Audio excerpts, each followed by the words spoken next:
My name is Sophia Carter, and if you asked me to sum up my life, I'd tell you it has always felt like a long, dusty Texas road, lonely, harsh, but lined with small stops of warmth that kept me moving forward. I'm 30 years old now, a former Army sergeant who traded the battlefield for a quiet life running a modest security company outside Dallas. I never needed luxury. An old pickup truck, a rented apartment, and the discipline I carried from service were enough. What mattered most were the lessons my grandparents gave me, their voices, reminding me that integrity always outweighs greed. I had no idea those lessons would soon become my shield. Because after my grandparents died in a sudden plane crash, their lawyer revealed a truth that would shatter everything I thought I knew. I was the sole heir to their $39 million estate. I grew up in a house that looked perfect from the outside, but inside, it was colder than any winter storm. My parents, Jonathan and Diane Carter, had built their lives around ambition. My father was a real estate developer who loved talking about skyscrapers and deals more than he ever loved sitting down to dinner with his children. My mother, an interior designer, spent more time in lavish homes of wealthy clients than in her own. To everyone else, they were a glamorous couple, successful, admired, untouchable. To me, they were strangers who happened to live under the same roof. My brother Ethan was 3 years older and quickly learned how to chase their attention. He wore expensive sneakers, begged for the newest gadgets, and paraded his good grades in front of them like trophies. And it worked. Dad's hand would rest on his shoulder, proud, while I stood in the corner, invisible. I was different. Quiet. A book in hand instead of a shiny bicycle. A sketchbook instead of makeup or trendy clothes. While Ethan thrived in the shallow spotlight of my parents' approval, I longed for something simpler: warmth, a hug, someone to ask how my day had been. That warmth came from two people who never cared about status or money. My grandparents, Walter and Margaret Carter. They lived on a sprawling ranch just outside town, where the air smelled of fresh hay and the sky seemed endless. Unlike the glossy, cold surfaces of my parents' world, their home was lived in, filled with laughter, the aroma of cornbread, and the comforting creak of old wooden floors. I still remember the first time I truly ran away there. I was 8 years old.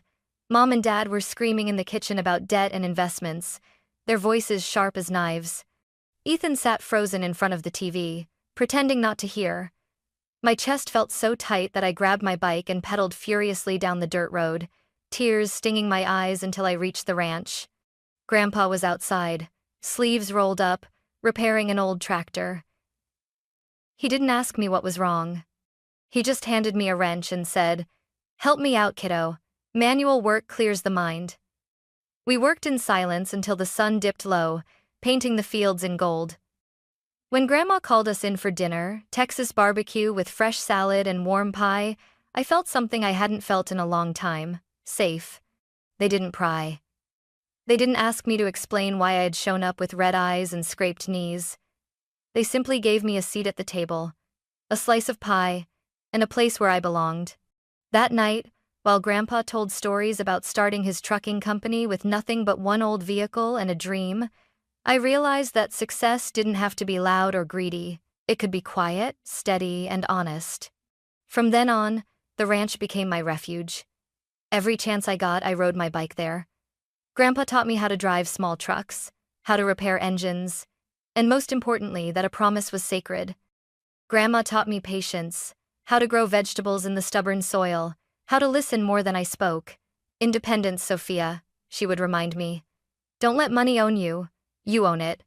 Those words wrapped around me like armor. At school, when kids teased me for wearing the same clothes more than once, I reminded myself of Grandma's quiet dignity. At home, when Ethan flaunted his new gadgets, I thought of Grandpa's calloused hands and the pride in honest work. I didn't know it then, but my grandparents weren't just filling the void my parents left.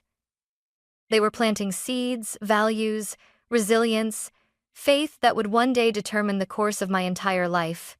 As I grew older, the gap between my parents' world and mine only widened. Ethan seemed born for their glittering lifestyle: cocktail parties, luxury vacations, the endless cycle of chasing status. I, on the other hand, wanted nothing to do with it. Every time Dad spoke about me joining the family business, my stomach tightened. I had watched how money consumed him, how it turned Mom's smile brittle and left Ethan hollow behind his polished grin. When I turned 18, I made a decision that shocked them all. I enlisted in the army. Dad laughed when I told him.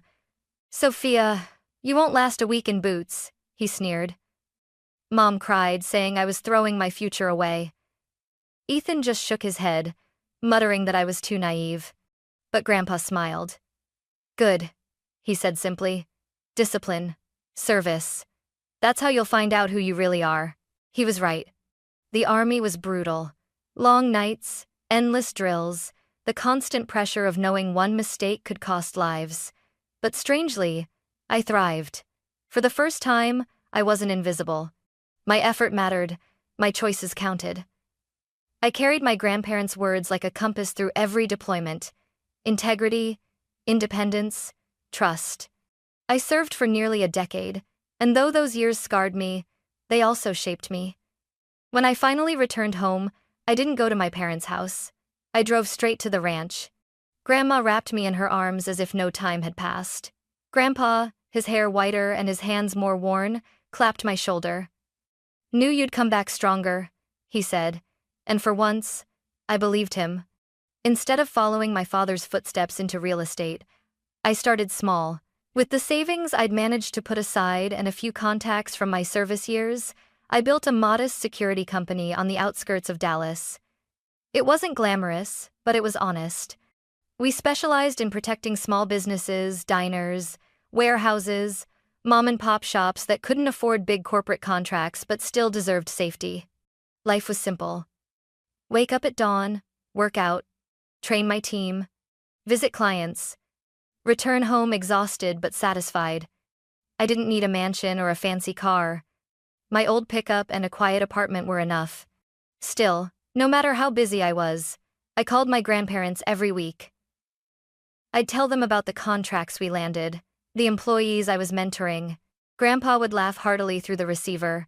"Remember, Sophia, security isn't just about locks and cameras. It's about protecting trust." Grandma always asked about my health, slipping in motherly advice my own mother never gave me. Those phone calls became my lifeline, a reminder that I wasn't alone in the world. And yet, beneath the routine, there was an unshakable truth. My parents hadn't changed. They still called occasionally not to ask how I was, but to lure me back into their collapsing empire. "Sophia, think of the family. Ethan's already helping. It's your turn."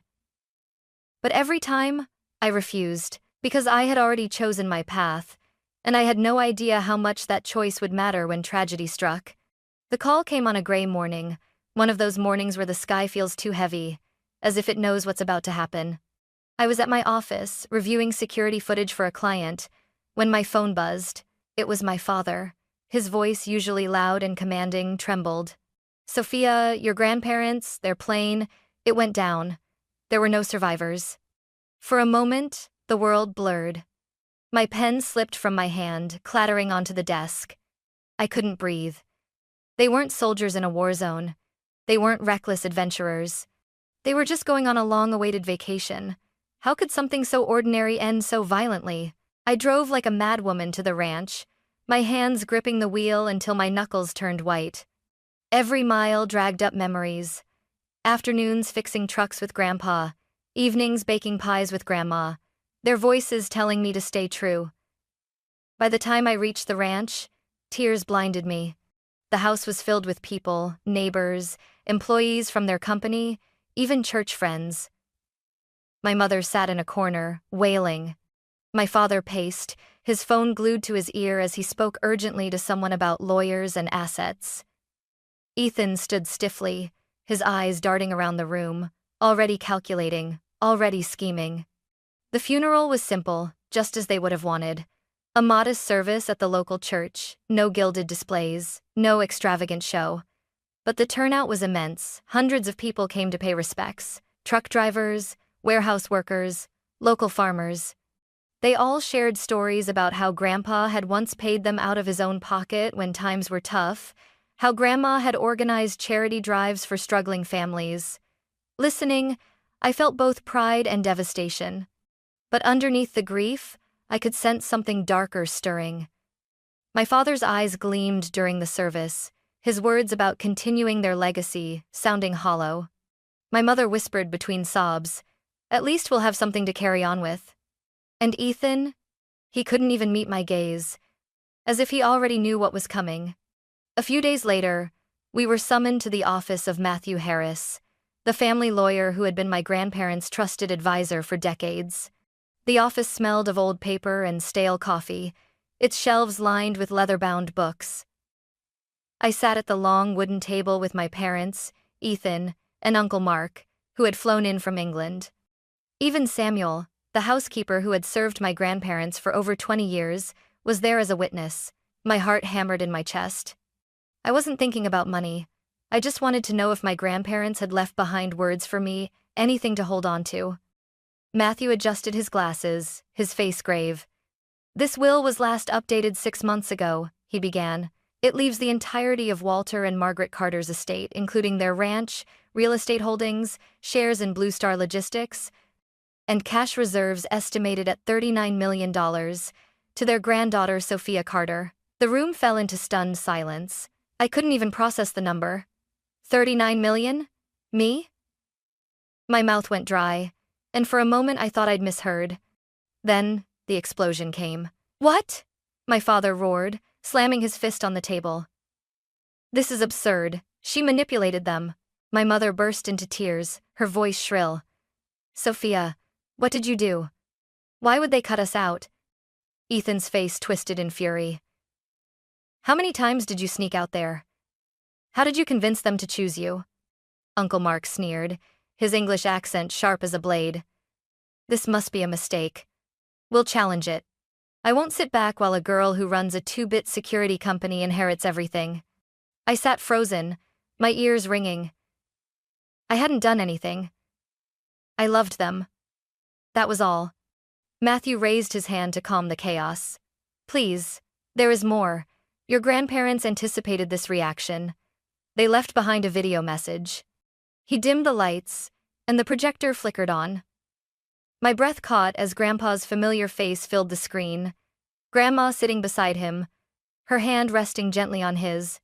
"If you're watching this," Grandpa began, his voice steady, "then Margaret and I have passed on. We made this decision carefully. Sophia is the only one who has lived by the values we tried to teach: integrity, independence, honesty. She never came to us with her hand out, never treated us as a bank account. She cared for us as family, not as fortune." Grandma's eyes glistened as she leaned closer to the camera. "We love you all, but we have seen the truth. Johnny, Diane, Ethan, Mark, you borrowed and promised but rarely repaid. You chose greed. We cannot leave our life's work in those hands. We trust Sophia to protect this legacy, not just for herself, but for the community." The video ended. Silence pressed down like a weight. My father's face turned purple. "They were insane, senile. We'll sue." Ethan shoved back his chair. "Sign it over, Sophia. We'll manage it together. Don't be selfish." "Eivor." Uncle Mark leaned forward, his eyes glinting. "If you have any sense, you'll divide it fairly before this becomes ugly." I found my voice, trembling but firm. "No. This was their decision. I'll honor it." The room erupted again, but inside me, a line had been drawn. I wasn't just their granddaughter anymore. I was the guardian of everything my grandparents had built, and the storm had only just begun. The days that followed the reading of the will felt like walking through a minefield.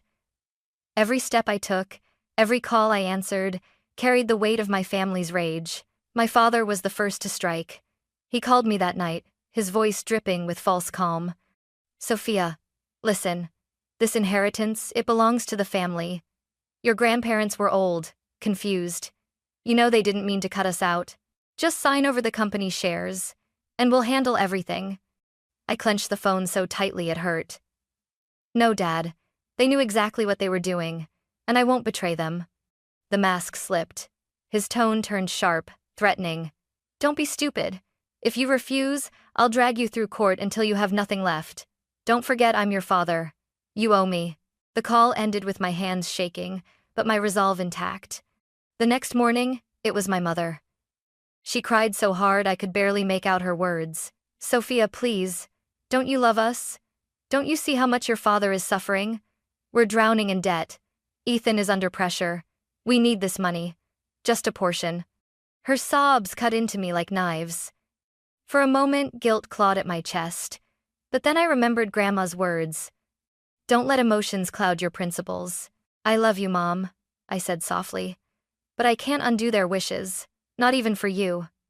She hung up without another word. Ethan's approach was less subtle. He stormed into my apartment 2 days later, reeking of expensive cologne and desperation. Do you realize what you've done? He hissed, pacing like a caged animal. You're sitting on $39 million while I'm left scraping by. Hand it over, Sophia. We'll manage it together. I'll make sure you're taken care of. I stared at him, stunned by his arrogance. Taken care of? Ethan, I don't need your charity. And this isn't about money, it's about trust. Something you never understood. His face twisted with fury. You'll regret this. I'll make sure the whole world sees you for the selfish brat you are. And he did. The very next day, I saw his posts on social media. Vague accusations that I had manipulated our grandparents, whispers of ungrateful and heartless aimed squarely at me. But it wasn't just Ethan. Uncle Mark began sending long, carefully worded emails from his hotel in Dallas. Sophia, be reasonable. If you divide the estate equally, everyone will benefit. It's only fair. Refuse and I'll involve international lawyers. This could drag on for years. You don't want that burden. His words oozed professionalism, but I could see the greed behind every line. I wrote back once, simply, the will stands. My answer is no. After that, I ignored him. One by one, they came at me pleas, threats, manipulation. Every attack chipped at my heart, but none of them broke me, because beneath the noise, I kept hearing Grandpa's steady voice.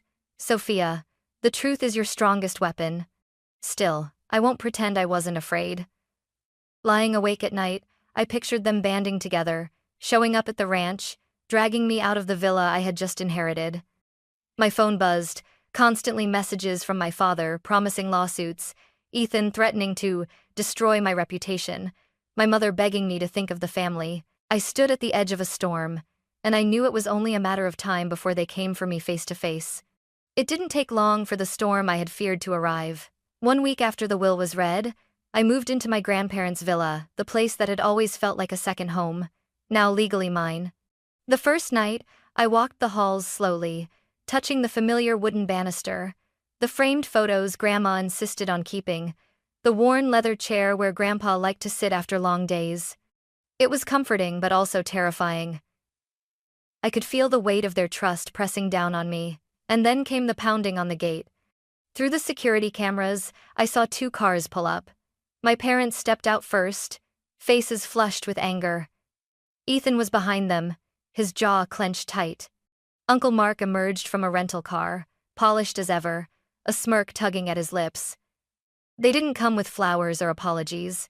They came like an army, ready to reclaim what they thought was theirs.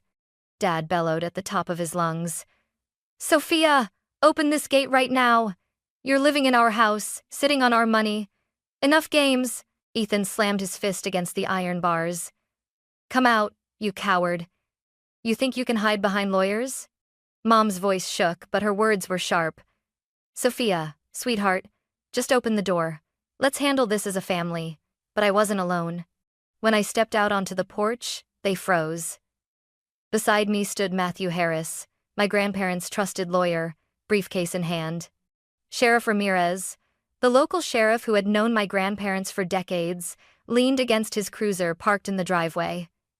2 uniformed deputies flanked him, and behind me, in the shadows of the porch, were 3 of my old army comrades, men and women who had served beside me overseas, standing tall, arms crossed, silent but powerful. The sight made my father falter for just a moment, but his pride wouldn't let him back down. He pushed through the gate as the deputies reluctantly let them in. The villa's living room became a battlefield. My family spread out on one side, voices raised, faces twisted with greed. I stood on the other, flanked by the people who represented law, loyalty, and truth. Dad was the first to attack. "This will is a joke. Your grandparents were manipulated. You've brainwashed them into giving you everything. But this house, this company, this fortune, it belongs to all of us. Hand it over, Sophia." Ethan stepped forward, his phone in hand. "I've already posted online. Everyone knows you tricked them. Do you want to see the comments? People think you're a thief, Sophia. A disgrace to the Carter name. You'll lose in the court of public opinion, even if the law sides with you." Uncle Mark adjusted his cufflinks and added coldly, "You can't fight us forever. I have lawyers in England ready to file suit, years of litigation. You'll be buried in debt. Is that what you want?" Their words hit like bullets, but I refused to flinch. Matthew spoke first, calm but commanding. "The will is airtight. There are medical evaluations proving Walter and Margaret were fully competent. The trust fund makes the inheritance untouchable. Legally, Sophia is the sole heir. Any challenge will fail." Sheriff Ramirez crossed his arms. "And let's be clear, if anyone tries to forcibly remove her, you'll be facing criminal charges. This is trespassing at best, attempted theft at worst." My family scoffed, but I could see the flicker of doubt. I stepped forward, my voice trembling at first but growing stronger with each word. "This isn't about money, it's about trust. Grandpa and Grandma saw the truth long ago. They knew what greed had done to this family. That's why they chose me. And I will honor that choice, even if it means standing against all of you." For a heartbeat, silence fell. Then Ethan exploded. He lunged toward me, finger jabbing in my face. "You're nothing, Sophia. You think being a soldier makes you better? You're a parasite. Hand it over." My army friend Mike stepped between us in an instant, his presence like a wall. Ethan froze. Realizing he wasn't facing his little sister anymore, he was facing a soldier backed by comrades who knew how to stand their ground. "Back off," Mike said quietly, his tone like steel. Ethan faltered, his bravado cracking. Mom tried again, tears spilling down her cheeks. "Sophia, please. We're your family. We need this. Without it, we'll lose everything. Don't you love us enough to share?" My throat tightened. Part of me wanted to crumble at her words. But then I remembered sitting at the ranch table, Grandpa's voice in my ears. Family must be built on respect. Without it, blood means nothing. "I do love you, Mom," I whispered, my voice shaking. "But love doesn't mean giving in to greed. You broke their trust." The room erupted once more, accusations, curses, threats. Dad shouted that he would sue me into the ground. Ethan swore he would ruin me publicly. Uncle Mark sneered that I was too naive to survive this battle. And then I did something they didn't expect. I opened the folder Matthew had prepared and laid it on the table. Inside were copies of loan records, unpaid debts, and even video footage my grandparents had kept of past arguments, proof of every broken promise, every instance of exploitation. "This," I said firmly, "is the truth. If you push me, I'll take it public. Reporters are waiting outside this very gate. The world will know who you are." Their faces drained of color. For once, they were the ones cornered. The tension was unbearable, the air thick enough to choke on. My father's fists trembled at his sides. Ethan's face burned red, and Uncle Mark's smirk vanished. Mom sobbed quietly, staring at the floor. I looked at them one by one, my voice steady. "This villa, this company, this legacy, it isn't yours anymore. And it never will be."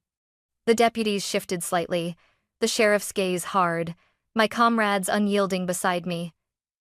My family realized the truth. Their intimidation had failed. Finally, my father spat on the floor, his voice a growl. "You'll regret this, Sophia. You've chosen your side. Don't expect mercy when we come back." They stormed out, slamming the door so hard the glass rattled. I stood frozen in the silence that followed, my heart hammering. Mike placed a hand on my shoulder. "You did good. You didn't back down." But as I looked around the villa, the place filled with memories of love, laughter, and lessons, I felt both victorious and hollow.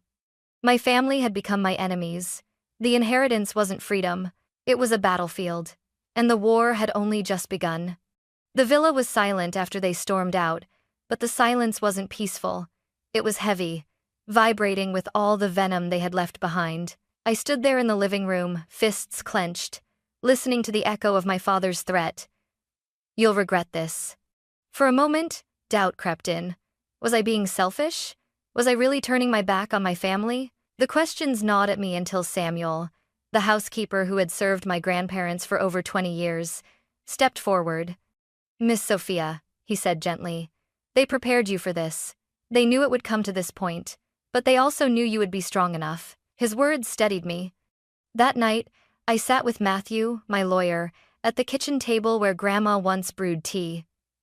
We drafted a document, clear, simple, ironclad. It outlined conditions for anyone in the family who wanted access to the legacy. Respect the will and trust with no disputes. Cease all threats, lawsuits, or defamation. Return all items taken from the villa after the funeral.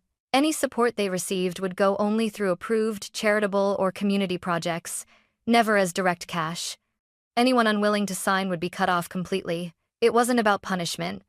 It was about drawing a line, giving them one last chance to prove they could be more than their greed. 2 days later, I called them back to the villa, this time with Sheriff Ramirez, Matthew, and Samuel present as witnesses. When my parents, Ethan and Uncle Mark, entered, their faces were hard, already braced for another battle. I handed them the document. "These are the conditions. Sign it and we can move forward together, under the legacy Grandpa and Grandma intended. Refuse, and you'll be excluded completely.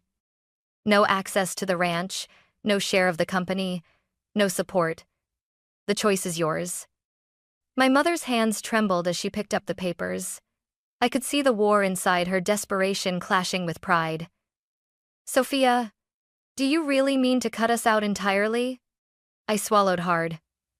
"I don't want to. But I will, if you leave me no choice." Dad ripped the document from her hands, his voice a snarl. "This is a trap. We don't need your charity. You think you can dangle crumbs in front of us like we're beggars? Never." Ethan leaned back in his chair, smirking. "I'd rather die broke than sign your pathetic little contract." Uncle Mark gave a cold laugh. "You're too naive, Sophia. You think a few signatures will protect you? This won't end here." I looked at each of them, my chest tight, but my voice steady. "Then it's decided. You've made your choice." I gathered the unsigned papers, slid them back into the folder, and nodded to Matthew. "File the complaints. Every stolen item, every piece of evidence, they go to court." The explosion was immediate. Mom burst into tears, begging me not to do this. Dad's face turned purple with rage. Ethan muttered curses under his breath. Uncle Mark stood, muttering something about international lawsuits. But they had no power left. When they left that day, slamming the villa doors once more, I knew it was over. Whatever bond of blood we had was severed. There was no family left, only adversaries. That evening, I walked to the backyard where my grandparents were buried beneath the old oak tree. The sky was streaked with orange. The ranch bathed in quiet light. I knelt beside their graves, tears spilling freely. I tried Grandma, Grandpa. I gave them a chance, but they chose greed again. "I'll protect what you built, even if it means standing alone." The wind stirred softly through the trees, as if whispering their approval. For the first time since their death, I felt something other than grief. I felt clarity. This inheritance was never about $39 million. It was about a legacy of principles. And now, with the final break behind me, I was free to guard it without hesitation. The battle with my family had ended, but my true work, the work they entrusted to me, was only beginning. In the weeks that followed the final break with my family, the villa became both a sanctuary and a reminder of my burden. The room still carried Grandma's lavender scent, and Grandpa's boots still sat by the door. I walked past them every morning, a silent oath echoing in my mind. I will protect what you built, but protecting wasn't enough. If I only locked the doors and clung to the past, then their legacy would wither. They had trusted me not to hoard, but to grow. So I began. The first step was organizing the chaos. With Matthew's help, I audited every part of the estate properties, investments, debts owed to the company. It was overwhelming, like staring at a puzzle with 1,000 mismatched pieces. Yet, little by little, the picture became clear. Blue Star Logistics, the company Grandpa had started with a single truck, was thriving but vulnerable. Competitors circled like sharks. The ranch, though profitable, needed modernization. And then there were the charities Grandma had quietly supported: hospitals, schools, families in crisis. Without her, many of them would soon struggle. I could hear her voice in my head: "Don't let the roots dry up, Sophia." So, I made a choice. I restructured. I appointed a new board of directors at Blue Star, people Grandpa had trusted, not those who only saw dollar signs. Veterans I had served with joined the security division, bringing discipline and loyalty. I poured money into upgrading the ranch, new irrigation systems, sustainable farming methods, turning it into a model of responsible agriculture in Texas. And most importantly, I established the Walter Margaret Carter Foundation. Its mission was simple: to continue the quiet generosity my grandparents had practiced all their lives. Scholarships for underprivileged students, grants for small businesses trying to stay afloat, support for military families who, like me, knew the invisible scars of service. The first time I stood at the podium to announce the foundation, I was terrified. Reporters filled the room, cameras flashing, whispers about the heiress of 39 million buzzing like bees. My hands trembled on the microphone. But then I thought of Grandma, smiling at me from the kitchen table, saying, "Speak from the heart, Sophia. People feel truth more than they hear it." So I did. My grandparents believed wealth means nothing unless it lifts others. This foundation is not about me. It's about them, and about the values they lived by: integrity, honesty, and service. I will guard this fortune not as a possession, but as a responsibility. When I finished, the room was silent. Then applause rose. Not the shallow kind, but the deep, rolling kind that carries respect. That night my phone buzzed with messages, some from strangers thanking me, others from people who had once worked with my grandparents, offering their support. For the first time since the crash, I felt peace, but it wasn't easy. Ethan tried to sabotage me, spreading lies online that the foundation was a publicity stunt. My father filed yet another lawsuit, claiming undue influence. Uncle Mark wrote op-eds in foreign newspapers, calling me a fraud of inheritance. Yet none of it stuck, because the more they screamed, the more the world saw the truth in contrast, their bitterness against my actions. And as the foundation began awarding scholarships, funding clinics, and revitalizing local businesses, the noise of their attacks faded. One afternoon, months later, I visited a high school in a struggling neighborhood where the Carter Foundation had funded new computers and textbooks. A girl no older than 16 pulled me aside. She held my hand tightly and whispered, "Thank you. Now I believe I can go to college." I nearly broke down in tears. In that moment, the number 39 million meant nothing. What mattered was the spark in her eyes, the same spark I used to see when Grandma handed out pies at Thanksgiving to families who had none. At the ranch, the changes were just as visible. Workers had steady jobs, wages were fair, and the community once again felt the presence of the Carters not as untouchable millionaires, but as neighbors. Sometimes I'd catch Samuel smiling at the sight of children running through the fields, and he'd say, "They'd be proud of you, Miss Sophia." So proud. Those words became my anchor. Because while my family still seethed, I had found a new family: this community. These people whose lives intertwined with mine not through blood, but through trust. Every evening, I walked past the oak tree in the backyard, where my grandparents rested. I would place fresh flowers there, kneel, and tell them about the day's progress. Sometimes I spoke of struggles, lawsuits, rumors, loneliness. Other times I shared victories: a clinic opening, a scholarship granted, a family saved from eviction. And though they never answered, the rustle of leaves always felt like approval. Little by little, the inheritance stopped feeling like a weight and started feeling like wings. It carried me not into isolation, but into purpose. I wasn't just Sophia Carter, the soldier who walked away from her family's empire. I wasn't just the granddaughter who happened to inherit 39 million. I was the guardian of a legacy, and for the first time in my life, I finally understood why they chose me. Standing on the porch of the villa one quiet evening, I watched the sun sink behind the Texas hills, painting the sky in gold and crimson. For years, I had believed my grandparents' love was my only anchor, and when they died, I thought I had lost everything. But I was wrong.